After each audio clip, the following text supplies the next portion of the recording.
porque a nossa frase ela vai abordar exatamente essa diferença entre os dois times.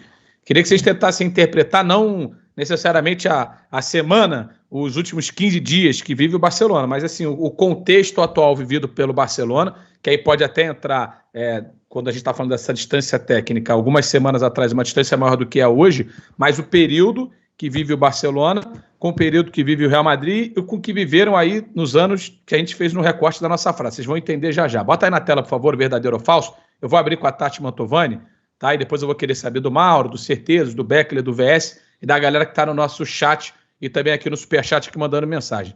A frase é a seguinte: da era Ronaldinho para cá, essa é a maior diferença entre Real Madrid e Barcelona. E a gente não está falando só do Real para o Barcelona, estamos falando também de diferenças que tivemos aí no período do Barcelona para o Real Madrid. Tati Mantovani, o que você acha dessa nossa afirmação aqui, encarando aí esses dois gigantes do futebol mundial? Essa afirmação ela é verdadeira ou ela é falsa? Eu acho que em termos de números, em termos de resultados, talvez ela seja verdadeira. Hoje o Real Madrid tem 17 pontos de vantagem sobre o Barcelona na tabela de classificação do Campeonato Espanhol. O Barça está fora da zona de classificação para Champions. Hoje o Real Madrid está nas oitavas de final da Champions, o Barça vai jogar a Europa League. Hoje o Real Madrid tem talvez o melhor meio de campo do mundo. Dois dos jogadores que, se continuarem assim na temporada, vão estar brigando por premiação individual. Hoje a distância é muito grande, em termos de resultados, em termos de números, né? Mas eu acho que talvez de sensações ela não seja tão diferente assim. O Real Madrid passa por esse processo de reformulação da equipe, vocês bem estavam lembrando que são 4 temporadas já sem o Cristiano Ronaldo, mas o Real Madrid ainda não terminou essa transição. E vai passar por um grave problema daqui 2 anos, quando não tiver mais o Kroos e o Modric, porque são jogadores que o Real Madrid depende muito ainda desses 2 jogadores no meio de campo. Então o Real Madrid está atravessando, só que eu acho que está atravessando essa transição de uma melhor forma que o Barcelona, porque se preparou financeiramente, lembrando que o Real Madrid não contrata jogadores há 2 anos, não paga por um jogador há 2 anos, então financeiramente o Real Madrid se preparou para atravessar esse deserto, e o Barcelona não. Então eu acho que em termos de resultados, de números, tanto financeiros como de pontuação, do que vem conseguindo, essa distância hoje ela é muito grande. Agora, em termos de sensação, eu acho que ela pode mudar, porque eu acho que o Barcelona que a gente vai começar a ver agora não tem nada a ver com o Barcelona que a gente viu até então. Como o Marcelo bem lembrava, vai ter Ferran, vai voltar Ansu Fati, a gente vai começar a ver o Barça com cara de Barça, um Barça que vai tentar se reestruturar e que nos próximos anos provavelmente vai conseguir isso, e o Real Madrid que ainda em determinados momentos da temporada vai precisar melhorar em alguns pontos. A gente viu um Real Madrid no final do ano que já não é mais o mesmo, o Real Madrid já não é tão contundente como era antes. Então são momentos dentro da temporada, mas eu acho que se a gente for analisar assim friamente por números, objetivos e resultados, a distância hoje ela é muito, muito grande. Então, para a Tati, é verdadeira a afirmação que a gente traz aqui no nosso verdadeiro ou falso. Ô, Mauro, é sempre muito difícil a gente colocar em perspectiva 17 anos, né? Pô, sei lá, até um pouquinho mais, 18 anos, coisa do tipo. É duro. Nossa memória pode falhar. Sim, sim. Mas eu acho que até em cima dos números e das sensações, pô, a gente está falando de um período em que tivemos. Você já falou várias vezes aqui, o maior time que o Mauro viu jogar, o que eu vi jogar, com o Barcelona, do Guardiola, que foi um negócio surreal. E que o Real Madrid também não conseguia competir, vamos dizer assim, necessariamente com o Barcelona. Mas ele não estava tão abaixo. Ele não conseguia competir com o Barcelona, mas ele competia com quase todo mundo. O Barcelona hoje ele não consegue competir muito com o Real Madrid e perde na competitividade para outros times. Então, como é que você encara a nossa afirmação aqui, que leva em conta, vou colocar aqui, quase 20 anos de observação? Para mim é assim, verdadeira, a maior diferença, o que não significa dizer, claro, como você bem analisou e a Tati também, que seja o melhor o Real Madrid, claro que não é. O pior Barcelona você pode falar, né? Mas quanto 6-2? Esse time era fabuloso, cara, era o time do Messi, era o time do Cristiano, era o time do Guardiola, também já viu o Cristiano, era o time do Iniesta, do Xavi, o maior time que eu vi jogar. Então aí o patamar fica muito alto, né? Então, essa é a diferença, é aquilo que o Beckler falou há pouco, que eu tenho falado também bastante. esperem esse Barcelona daqui a um tempo. Mas agora, e até pela condição institucional, é terrível. Não tivesse a crise institucional, política, pessoal, tal, e sobretudo a saída do Messi, gente.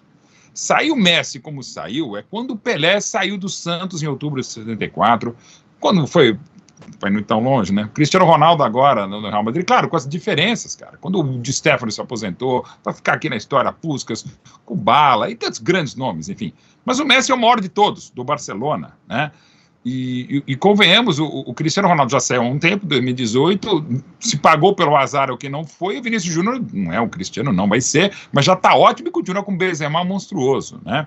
E com um ótimo trabalho do Ancelotti, muita coisa, e o Barcelona ainda é um time para ganhar a Youth League da Champions, não para ganhar a Champions, não jogar, e num grupo que caiu também, né? Enfim. Então, neste momento, é sim a maior diferença, o que não é uma crítica pesada, meu Deus, acabou, não, tem tudo isso aí que vai ter o Barcelona, e tem a dificuldade institucional, e também não é um mega River Plate, um mega Real Madrid, é que eu tô com o River há um ano na cabeça, exatamente hoje, um ano, quando eu nasci, tá completando hoje Mauro Betti, um ano de vida, depois daquele Palmeiras e River Plate no Allianz Parque. Mas voltando, então assim, é hoje a maior diferença, sim. E a gente tem que sempre falar, não significa o futuro a gente tá falando do Barcelona, que ele vai se recuperar.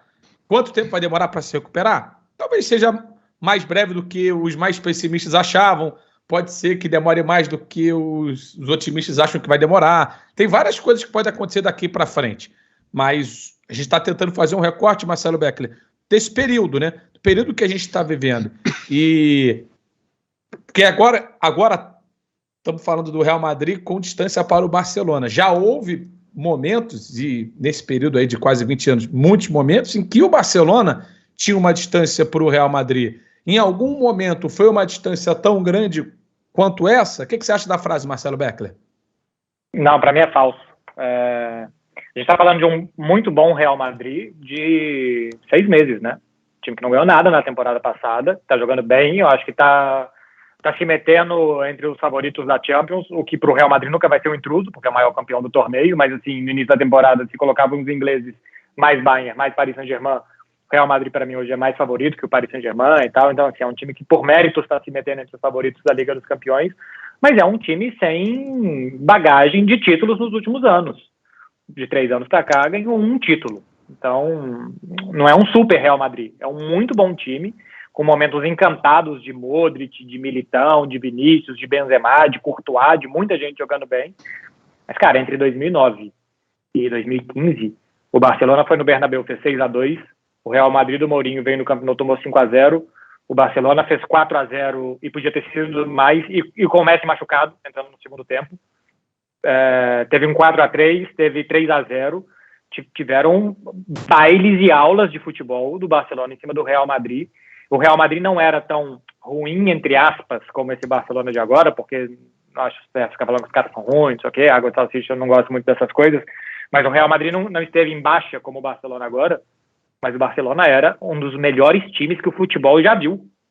E o maior clube do mundo, que é o Real Madrid, era goleado onde fosse para esse time. A distância era tão grande que o Barcelona batia no maior clube de futebol do mundo de 6-2 no Santiago Bernabéu. A temporada que o Real Madrid ganha a Champions, ele perde de 4-0 para o Barcelona sem o Messi no Santiago Bernabéu.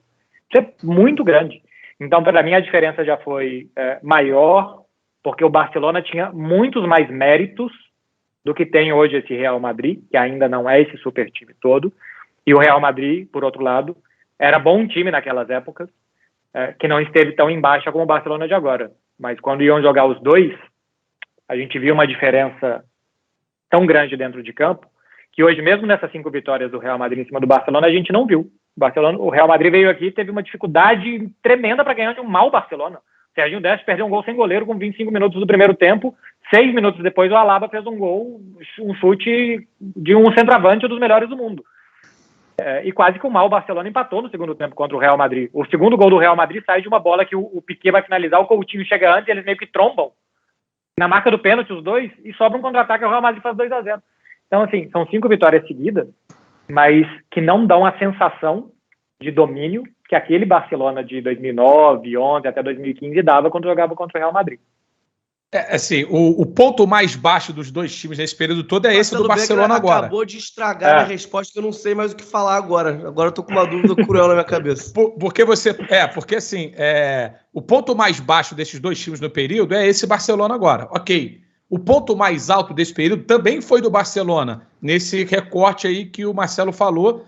Não o tempo inteiro, né? De 2009 a 2015. Eu entendo que o Beckler está falando, porque eu acho que o Beckler está analisando muito a questão dentro de campo, né? E realmente aquela diferença entre o Real Madrid e o Barcelona, quando eles se enfrentavam, era muito grande. Mas também o que o Mauro Betting estava falando. Aquele Real Madrid competia com os outros times. O problema deste Barcelona é que com os grandes times não compete. Então, a mesma distância que o Marcelo está vendo entre os dois times naquele momento, eu estou vendo entre os dois clubes neste momento. E a diferença entre os dois clubes neste momento, ela é muito grande. Então, dependendo da avaliação que tu faz, se é muito mais dentro de campo do que somando o dentro com o fora, pode tirar resultados diferentes. Não, entre os clubes sim. Porque entre os clubes não podia ganhar ou perder, mas eram dois clubes ricos que podiam contratar quem quisessem, que todo mundo queria jogar neles e tal. Fora de campo sim dentro de campo não. Dentro de campo eu continuo com o que eu tinha dito. Porque assim, a gente fez comparações algumas vezes do Barcelona com o Cruzeiro falido. Isso, assim, era comum, era coisa que vinha na nossa cabeça. Com o Botafogo falido, é o que acontecia. Então, a sensação, para mim, pelo menos... E não era absurdo. E não era absurdo. A realidade do clube era essa mesmo. E as histórias eram histórias que caminhavam ali e consegui ver muitas semelhanças claras. Então, assim, acho que...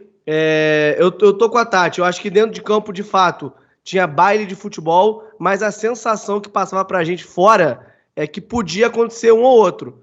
Agora, eu entendo que daqui a um ano vai ser outro Barcelona e tudo mais, mas a sensação que era uma terra arrasada que eu nunca tinha visto.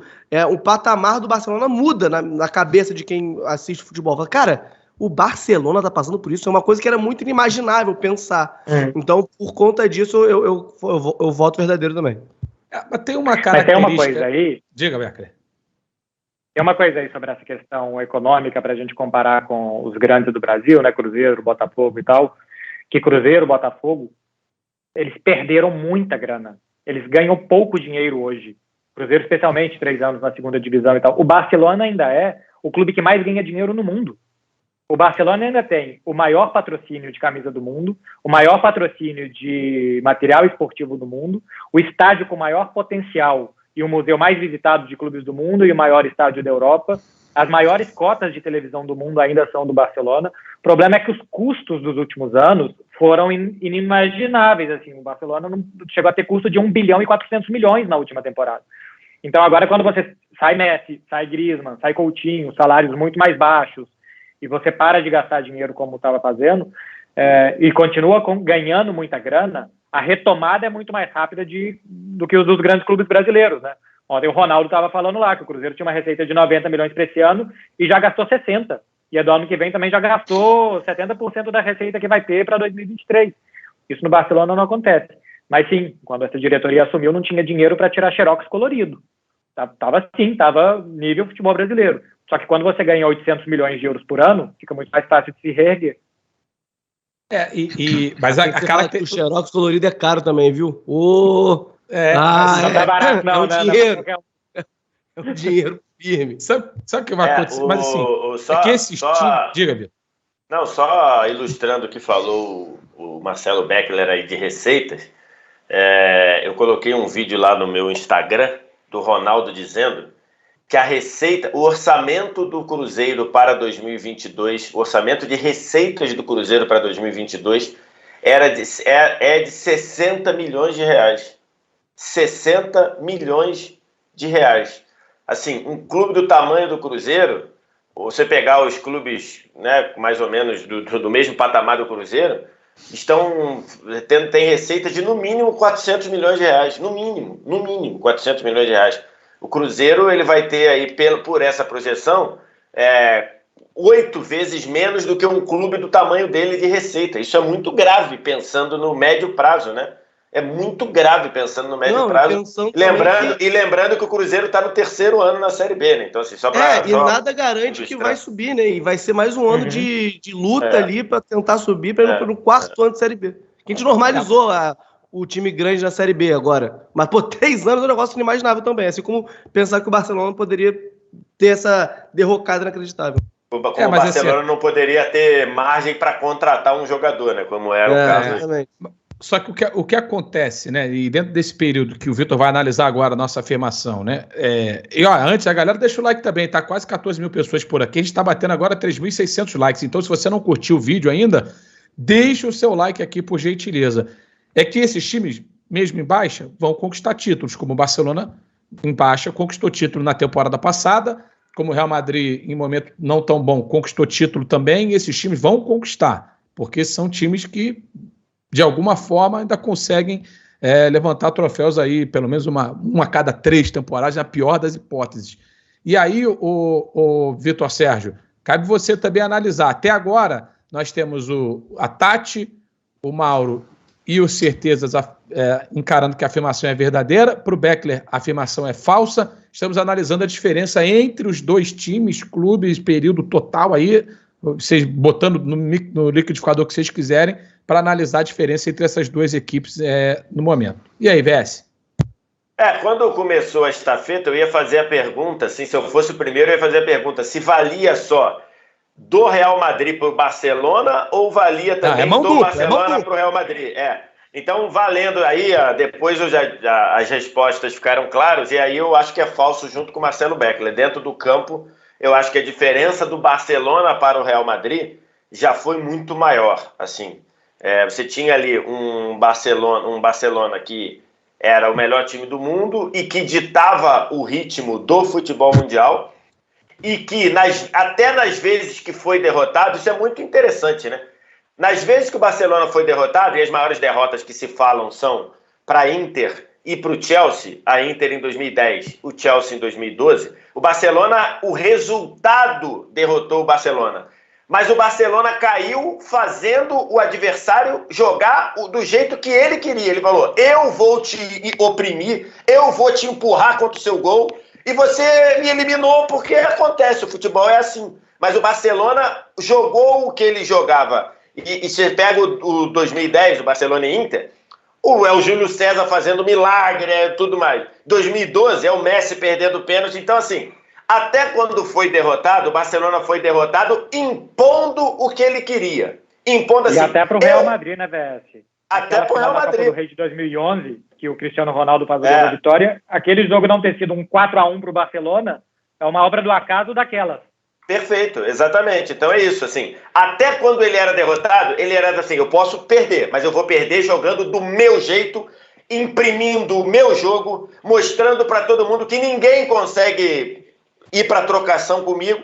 Então, por isso, eu acho que a resposta é falsa, porque eu estou me apegando ao campo. Se fosse para lá colocar a situação institucional, aí, de fato, realmente porque o Real Madrid passou aí relativamente bem pela pandemia, apesar do Florentino ir pro Tiringuito dizer que ele estava lá fazendo um projeto para salvar o futebol, o clube passou relativamente bem ali, e o Barcelona está aí numa situação que ele tem que fazer uma engenharia financeira para inscrever um jogador como o Ferran Torres, que é bom, mas não é, né, assim, não é um... Então, enfim, é um jogador bom, mas não é top do futebol mundial. Então, mas dentro do campo a afirmação para mim é falsa. É porque assim, né, a régua, a gente tá na régua assim, tem Real Madrid e Barcelona, né? Só que quando o Barcelona estava no topo, tinha pouca gente entre os dois, de repente. Se a distância for a mesma, hoje tem muito mais gente entre o Real Madrid e o Barcelona do que tinha época que era o Barcelona e o Real Madrid, né? Eu acho que isso também é um ponto de avaliação. Se olhar para o todo e tentar entender como estão os dois frente aos demais.